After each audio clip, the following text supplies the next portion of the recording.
Jadi kalau ada mengatakan karena ada pelanggaran, ada pidana, bohong. Saudara, itu hoax, bahkan itu fitnah.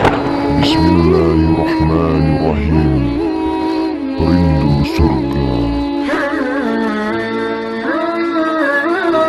Saya bersyukur sekali kepada Allah, sangat berbahagia pada hari ini. Akhirnya saya sekeluarga bisa kembali pulang ke rumah. Alhamdulillahirabbil alamin. Dan saya juga mengucapkan terima kasih secara khusus kepada pengurus Dewan Pimpinan Luar Negeri Front Pembela Islam Saudi Arabia. Beberapa pengurusnya ikut dengan saya pada hari ini.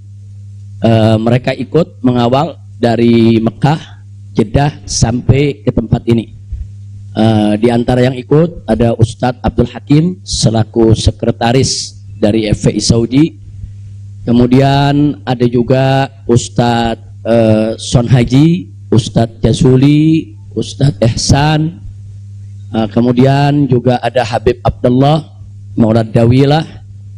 Ditambah lagi Habib Abu Bakar Mugebel. Jumlah semua kami berangkat dari sana ada 18 orang.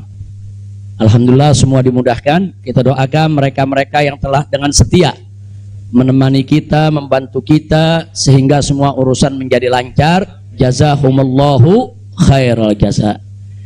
Nah, baiklah ya ikhwan. Yang pertama ingin saya sampaikan di sini, saya sekeluarga selama tinggal di kota suci Makkah tidak ada kesulitan apapun. Jadi kita tidak ada kesulitan, kita tidak ada kesusahan, walaupun ada pihak lain yang mencoba untuk membuat saya sulit, membuat saya susah, tapi alhamdulillah tidak pernah berhasil. Wa yamkuruna wa yamkurullah wallahu khairul makirin. Jadi kalau saya malu sekali kalau saya harus katakan, oh di Mekah ini susah, kita diasingkan, kita dijauhkan. Enggak. Di Mekah nikmat, baladan aminan mubarakan. Kita mendapatkan kenikmatan di Mekah luar biasa. Di sini saya banyak kawan, sampai di Mekah saya dapat kawan juga tidak kalah banyaknya. Di sini kita punya jamaah, sampai di Mekah juga kita punya jamaah. Di sini kita punya pengajian, sampai di Mekah juga kita buka pengajian. Di sini kita punya gerakan dakwah, ternyata di Mekah juga kita buka gerakan dakwah. Jadi artinya nggak ada yang kurang. Bahkan sekali lagi kita katakan di Mekah ini tentu punya kelebihan yang luar biasa untuk ibadah 100.000 kali lipat ganjarannya. Sebetulnya kalau ingat 100.000 kali lipat kayaknya nggak mau pulang ya. Habib 100.000 kali lipat, begitu sampai Tamburan satu lagi nilainya.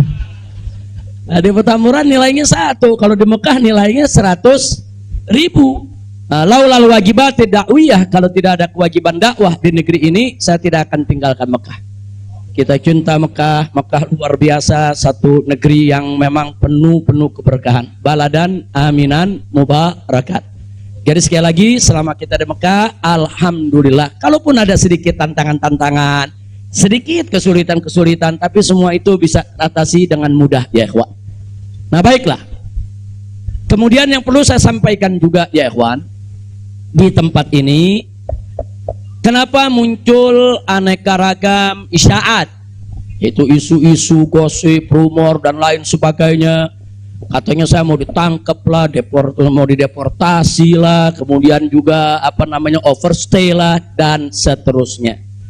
Jadi yang ingin saya sampaikan di sini, ya saya memang overstay pada awalnya.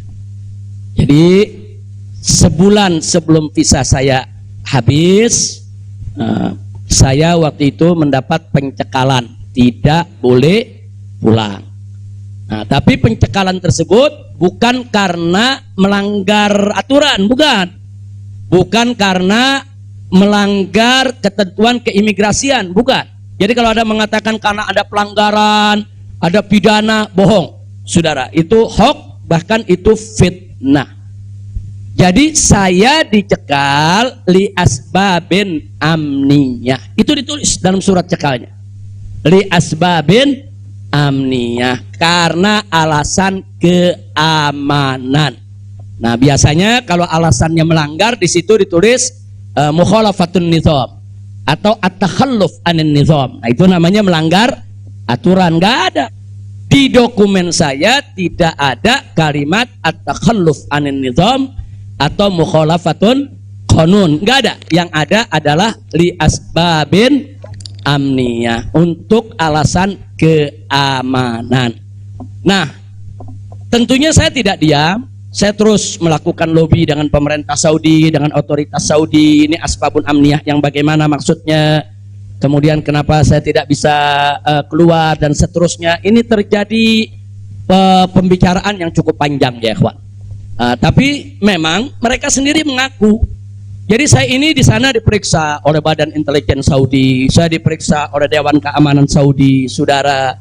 Nah, belakangan saudara, kenapa saya diperiksa? Mereka mendapatkan laporan sampah dari negeri ini ya. Jadi mereka bilang ini zubalah. Nahnu nahsul alal maklumat kadhibah. Kita mendapat informasi yang bohong. Bahkan mereka bilang zubalah. Zubalah itu sampah ya kawan. Informasi sampah tentang Anda. Jadi katanya saya ini buronan, melarikan diri, ada persoalan hukum yang saya hadapi. Saya ini katanya red notice. Kemudian ada lagi yang mengatakan kalau saya ini saudara orang politik yang selalu bikin keributan di mana-mana, nanti bahaya untuk keamanan Saudi. Nah, ini laporan-laporan semacam ini. Saya tidak mau menuduh siapa yang melapor, si A atau si B atau si C ya ikhwan. Tapi ini ada. Dan ini bukan laporan dari orang biasa. Kalau laporan dari orang biasa, saudara nggak bakal dihiraukan oleh pemerintah Saudi. Ini tingkat negara. Ini bukan tingkat RT, bukan tingkat RW, ini tingkat negara. Negara Saudi mendapatkan laporan. Berarti yang memberikan laporan ini, saudara, ini tingkat tinggi juga. Nah, tapi ala kulihal semua kita buktikan. Mereka bilang, apa betul? Anda ini punya kasus hukum. Ada 2 kasus hukum, satu di Jakarta, satu di Bandung. Saya katakan kepada mereka, saya tidak punya kasus hukum. Mana buktinya? Saya punya SP3. SP3-nya saya terjemahkan ke dalam bahasa Arab. Kayaknya dalam sejarah nggak pernah ada SP3 diterjemahkan ke dalam bahasa Arab. Sebab kalau saya serahkan SP3, ya tentu kan polisi di sana nggak paham, intelijen di sana nggak paham apa isinya, apa maksudnya. Kita terjemahkan dalam bahasa Arab. Kita buat dokumen resmi, terjemah resmi. Jadi saya katakan, tuduhan apa yang Anda dapat dari pemerintah Indonesia? Oh, Anda ini melarikan diri dari Jakarta karena ada kasus hukum. Saya tunjukkan, ini SP3. Silakan Anda baca. Begitu mereka baca, mereka kaget. Oh, ini kan hukum sudah selesai. Kenapa kok masih dilaporkan Anda tetap bersalah? Jadi pemerintah Saudi sendiri yang menilai ya. Nah, kemudian yang kedua, waktu kasus Bandung, saya bilang juga udah nggak ada perkara. Punya SP3, saya terjemahin lagi SP3-nya. Saudara. Nah, terakhir mereka bilang katanya Anda ini dikejar-kejar badan intelijen dari negara Anda. Saya bilang enggak, saya nggak punya persoalan dengan badan intelijen. Oh, tapi ini ada laporannya. Anda bisa buktikan kalau Anda tidak punya permasalahan dengan badan intelijen Indonesia? Punya. Loh, apa buktinya? Saya punya dokumen perjanjian antara saya dengan badan intelijen negara Indonesia. Saya terjemahkan lagi dalam bahasa Arab. Resmi di situ, saudara. Dan dokumen ini kan belum saya buka ke masyarakat ya ikhwan. Saya pikir nggak ada perlunya saya buka ya ikhwan, kecuali kalau darurat saya tunjukkan. Mereka kaget loh. Anda punya perjanjian begini bagus dengan negara, Anda tidak punya masalah. Kok dilaporkan macam-macam? Nah, ini yang jadi persoalan ya ikhwan. Ala kulihal, singkat cerita, kalau saya cerita terlalu panjang, saudara, akhirnya pemerintah Saudi ini, otoritas yang berwenang di bidang ini, mereka justru akhirnya minta maaf. Mereka bilang nahnu natawarrat, nahnu ghaltan, kami salah, kami sudah melewati batas wewenang yang kami punya. Kami minta maaf karena memang ini kesalahan dari informasi yang kami terima. Nah, jadi supaya Anda tahu, akhirnya mereka tidak mengganggu kita sama sekali. Nah, bahkan terakhir bukan lagi persoalan bayang safar, jangan kita deportasi. Saya ditawarkan, Habib, Anda mau pulang besok ke Indonesia atau Anda mau tinggal di sini selamanya? Silakan. Maka itu pada malam Ahad, Sabtu malam Ahad, sebelum saya pulang, saya ke Riyadh, saya diundang resmi ke Riyadh. Saya diundang resmi ke Riyadh, saya ketemu petinggi di sana ya kawan. Mereka tawarkan, mau tinggal di sini, kita berikan iqamah, kita berikan izin tinggal, masuk umur hidup pun boleh. Silakan Anda memutuskan. Enggak, saya enggak punya persoalan sama pemerintah Saudi. Ya, ikhwan. Jadi bohong kalau ada yang bilang saya punya persoalan. Jadi makanya kalau pejabat tuh jangan sembarang bicara. Kalau mau bicara tuh mesti punya data dong. Masa pejabat bicara nggak pakai data? Kalau nggak pakai data, pedagang kopi di warung-warung, ya kan dagang kopi di warung nggak pakai data. Ada kopinya seduh, pakai gula, selesai kasih. Kira-kira jelas gak? Ini kalau pejabat tingkat negara harus punya data, ya ikhwan, nggak sembarangan. Tapi baiklah, kita bagian akhir. Jadi begitu mereka sudah tahu itu semula saya mau dibikinkan bayan safar. Bayan safar itu exit permit, saudara. Nah, bayan safar itu ada dua. Ada izin keluar Saudi, saudara, karena orang melakukan pelanggaran. TKI yang melarikan diri dari majikan, atau umpamanya ada tenaga kerja yang melakukan pelanggaran pidana, mencuri, berkelahi, atau membunuh saudara. Nah, mereka ini kalau diusir dari Saudi itu namanya deportasi dengan bayan safar. Tapi ada juga jenis bayan safar lain. Nah, seperti apa? Seperti orang yang mendapat suaka politik, itu kan perlindungan. Atau seperti orang yang dicekal politik, seperti yang saya alami, itu bukan pidana. Atau seperti mereka yang kehilangan warga negara, seperti orang-orang Rohingya yang tinggal di Mekah, itu mereka nggak punya warga negara, saudara. Tapi kalau suatu ketika mereka mau pulang ke negerinya, diberikan bayan safar kalau mereka mau pulang. Nah, kalau mereka nggak mau pulang, mereka dijamin silakan tinggal di Saudi Arabia. Nah, jadi ini namanya bayan safar. Tapi ternyata terakhir karena mereka menyadari saya tidak bersalah, ini yang menarik ya. Mereka sendiri yang mengatakan, ya Syekh, Anda tidak layak untuk dapat bayan safar. Karena kalau Anda dapat bayan safar, nanti catatan overstay-nya itu nggak hilang. Nah, jadi dalam dokumen keimigrasian kan ada overstay, itu nggak hilang. Nah, walaupun Anda tidak dicegah, tapi catatan itu kan jadi buruk. Anda nggak pantas untuk mendapat catatan buruk karena Anda tidak bersalah. Jadi saya tanya, lalu apa mau diberikan? Jadi dibatalkan itu bayan safar. Lalu apa mau diberikan? Kami perpanjang visa Anda. Jadi selama 2 tahun lebih, 3 tahun setengah itu ya ikhwan, seolah-olah saya punya visa umurnya 3 tahun setengah. Tidak ada overstay ya ikhwan. Nah, cuman pada saat mereka tanya, mau diperpanjangnya sampai kapan ya Syekh? Dia tanya, saya mau sebulan, mau 2 bulan lagi. Saya katakan enggak, saya mau pulang tanggal 9 insya Allah. Jadi cukup bayan safar, bukan bayan safar, tamdidnya cukup sampai tanggal 11 ya ikhwan. Nah, cukup tanggal 11, tanggal 9 insya Allah saya pulang. Nah, jadi ini yang perlu saya sampaikan sekaligus klarifikasi, bohong. Kalau ada mengatakan saya melanggar aturan di sana, saya dicari, saya mau dipenjara, bohong. Nah, dan saya sesalkan kalau kalimat-kalimat semacam itu keluar dari mulut pejabat ya ikhwan. Kira-kira jelas tidak? Paham semua? Baik. Nah, ternyata upaya mereka menggagalkan saya pulang, saudara, nggak berhenti sampai di situ. Nah, ada yang menarik, saudara. Saya sudah beli tiket, sudah pesan penerbangan tanggal 9. Tiba-tiba dari Indonesia ini ada yang membuat email atas nama saya. Namanya Habib Muhammad Rizik Syihab. Saudara, pakai foto saya. Email ini dikirim ke travel tempat saya memesan tiket. Nah, apa isi pesannya? Bahwa kami tidak jadi berangkat, mohon dibatalkan. Kami punya jadwal. Jadi ada upaya begitu. Ini bukan. Jadi ada yang bilang, ini kan cuman pura-pura jadi korban. Ini pura-pura playing victim. Enggak, memang benar mau dibatalkan ya, kawan. Tapi ala kulihal travelnya telepon langsung ke kita, apa betul Anda ingin membatalkan? Kita bilang enggak, ini ada email dari nama Anda. Saya katakan itu email palsu. Nah, ala kulihal tidak dibatalkan. Tapi enggak puas sampai di situ, ya kawan. Malam Ahad kemarin, malam Ahad yang lalu, pada saat saya ke Riyadh, ada gerakan lagi. Mereka membuat email atas nama travel tempat saya beli tiket. Nah, travel ini kan ngambil tiketnya ke bagian marketing Saudi ya, Pak. Ternyata kursi Saudi itu sudah diborong oleh marketing di Turki, di Istanbul. Jadi dibuatlah email atas nama travel, dikirim ke Istanbul. Minta supaya jadwal saya, istri dan 2 putri saya dibatalkan. Dan dibatalkan. Nah, jadi malam-malam Ahad itu sudah batal. Saya punya jadwal ya, kawan. Tapi saya katakan kepada teman-teman pengurus FPI di Mekah, jangan diumumkan. Diam, kalau diumumkan ini nanti, kalau ini diumumkan ya kawan, padahal kita kan masih punya peluang untuk melawan itu. Kita masih punya peluang untuk memperbaharui. Kita masih punya peluang untuk beli tiket lain. Maka itu kita diam, tidak kita umumkan. Kalau yang pertama kita umumkan.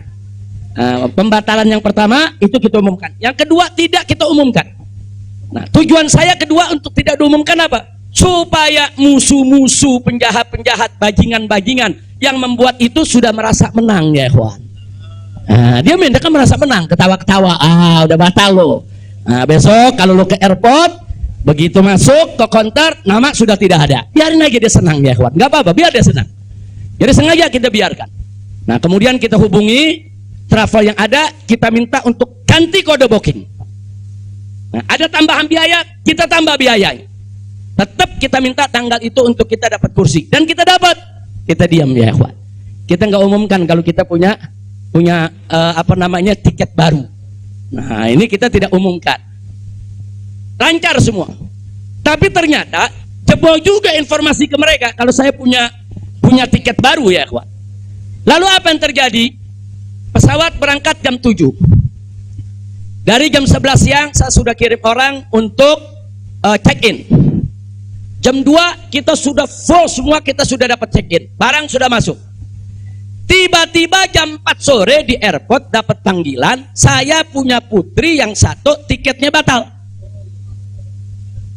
Ini permainan gila-gilaan ini ya kawan. Nah, kita tanya, kita konfirmasi ini bagaimana bisa batal ini? Ya alasannya katanya ada ATM palsu lah, ada orang mengaku bahwa ATM-nya dipakai lah, duitnya dicuri lah, dan lain sebagainya. Tapi tujuan dia, kalau saya punya putri itu batal, saya nggak bisa berangkat. Kenapa? Karena saya kafilnya. Nah, peraturan di Saudi nggak boleh kafil keluar.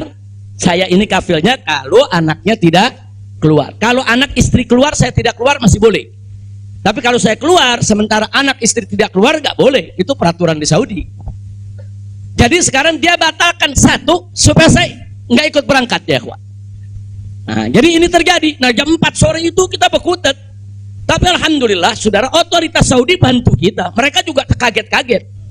Oh, ini ada apa ini? Kok pembatalan bisa begini? Mereka nggak pernah alami ini semua ya kawan. Nah, akhirnya jam 5 sore semua bisa teratasi. Jam 6 sore kita sudah masuk ke ruang tunggu dan jam 7 kita sudah bisa berangkat. Alhamdulillah. Nah, di sini yang saya ingin sampaikan ya kawan, kalau Allah sudah menentukan kita pulang, mau kekuatan apapun yang mencoba untuk menghalangi tidak akan pernah mampu untuk melawan kehendak Allah. Alhamdulillah. Nah, dan Nabi sudah mengingatkan kita saudara. Sudah mengingatkan kita dari jauh-jauh hari, hatta manusia dan jin ini bersatu untuk memberikan manfaat kepada engkau, tidak akan pernah bisa kecuali manfaat yang sudah ditetapkan oleh Allah. Begitu juga saudara, manusia dan jin rame-rame bersatu untuk mencelakakanmu.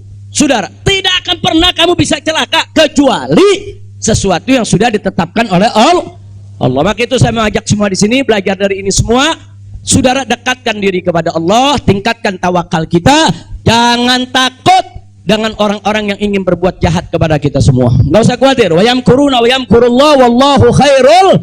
Makin tancapkan dalam diri kita la haula wala quwwata illa billahil aliyil azim. Tancapkan itu ya kawan. Jangan pernah takut. Nah, buktinya akhirnya kita bisa pulang. Alhamdulillah.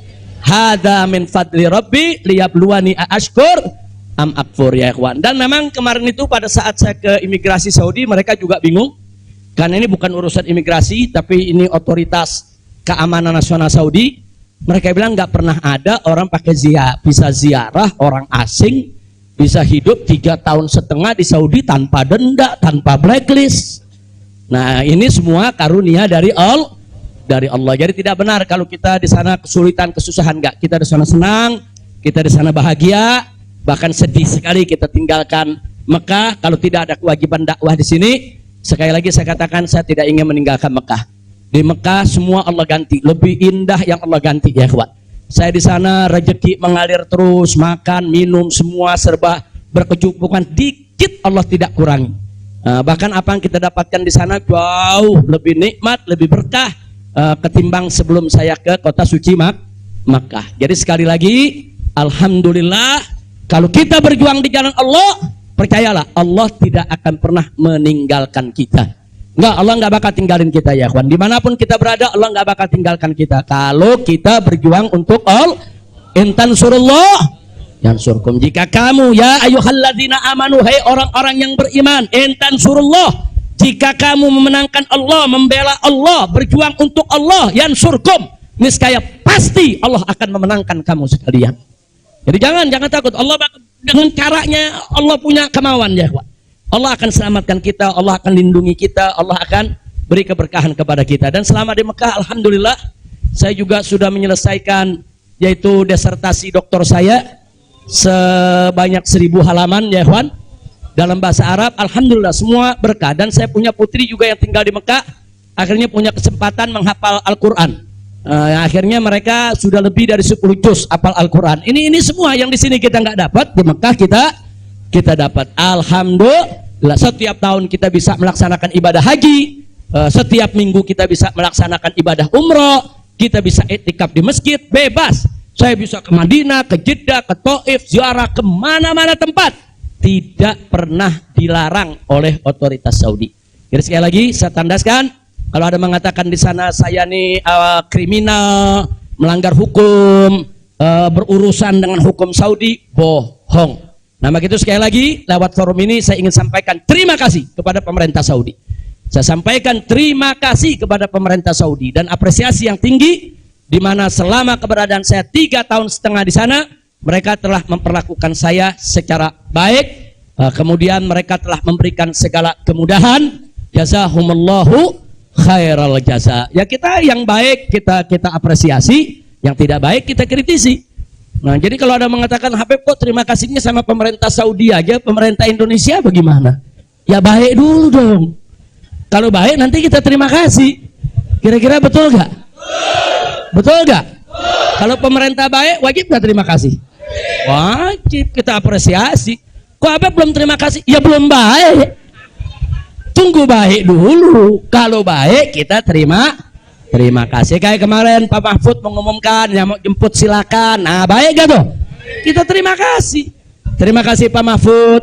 Umat akhirnya diizinkan untuk menjemput. Alhamdulillah. Tapi pada saat Pak Mahfud bilang Habib Rizik ini deportasi kriminal, itu baik apa?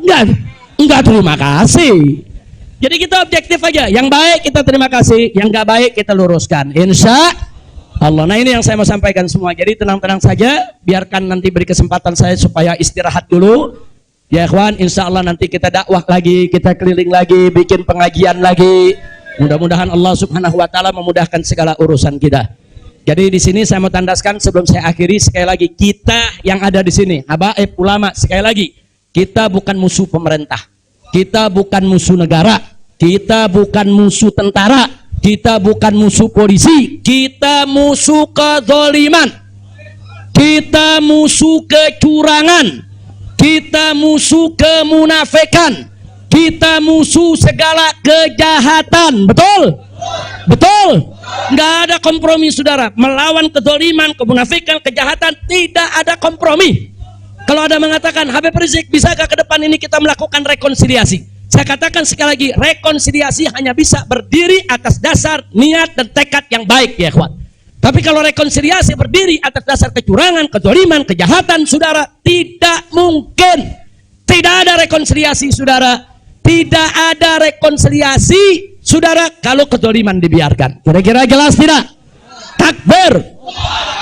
Nah, jadi selama pemerintah baik, kita akan apresiasi, kita akan terima kasih. Tapi kalau mereka membuat aturan-aturan yang merugikan rakyat, yang merusak agama saudara, yang menghancurkan akhlak, wajib untuk kita lawan. Tidak boleh kita diam ya ikhwan. Takbir. Takbir. Siap revolusi akhlak? Sallu ala nabi. Itu yang saya mau sampaikan. Jadi sekali lagi, jadi jangan nanti dipelintir-pelintir. Kita ini musuh negara lah, musuh pemerintah lah, musuh menteri. Enggak ada. Loh, kita enggak bersaing untuk nyari jabatan kok ya, ikhwan. Enggak, kita enggak nyari jabatan. Kita bukan orang partai, kita bukan pejabat, kita bukan anggota DPR. Enggak, kita hanya menginginkan negara ini baik. Nah, ayo kita hijrah minadz dzulumati ilan nur. Kita hijrah minal maksiyah ilat ta'ah. Kita hijrah minal khabith ilat thayyib. Kita hijrah dong minas sayyiat ilal hasanat. Kita hijrah ya ikhwan. Nah, yang ada di sini pun juga wajib melakukan revolusi akhlak. Bagaimana revolusi akhlak? Kalau akhlak kita kemarin kurang baik, ayo kita perbaiki ke depan. Kalau akhlak kita kemarin alhamdulillah sudah baik, ayo kita tingkatkan lagi agar akhlak kita lebih baik. Insya Allah. Ini dengar kata revolusi, wah udah kalang kabut lagi ya. Revolusi itu perubahan drastis. Revolusi itu maknanya perubahan drastis dan mendasar. Nah, jadi kalau perubahan drastis itu kemarin masih tukang bohong, hari ini langsung drastis, dia nggak mau bohong lagi. Nah, itu namanya revolusi. Tapi kalau kemarin tukang bohong, sekarang yang ngebohongnya dikurangin dikit-dikit, itu bukan revolusi. Nah, kalau ngebohongnya dikurangin dikit-dikit bukan revolusi. Itu langsung. Kemarin nggak sholat, saudara, mulai hari ini sholat dan seterusnya, itu namanya revolusi. Nah, kemarin suka ngebohong, nah, tahu-tahu sekarang tidak mau ngebohong lagi, itu revolusi. Kira-kira jelas gak?